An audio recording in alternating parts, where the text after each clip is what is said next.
இன்னும் இந்த சொசைட்டி வரதட்சணை கொடுமைங்கிற பேரால் எத்தனை ரித்தனியாவை இழக்க போகுதுங்கிறது தெரியல. இந்த மாதிரி நியூஸ் கேட்கும்போது தான் எனக்கு தோணுது, இன்னுமா இந்த சொசைட்டியில் வரதட்சணைங்கிற விஷயம் இருந்துட்டு இருக்கு.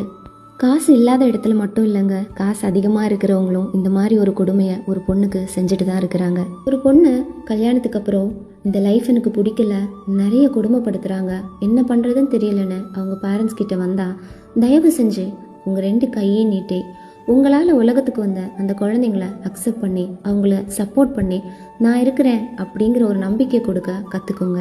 தன்னை நம்பி வந்த பொண்ணை வரதட்சணை கேட்டு கொடுமைப்படுத்தி கொலை பண்ணுற இந்த மாதிரி ஆண்களையும் அவங்கள பெற்ற இந்த மாதிரி மோசமான பேரண்ட்ஸையும் இந்த சொசைட்டியால் மாற்ற முடியும்னு எனக்கு தோணலை.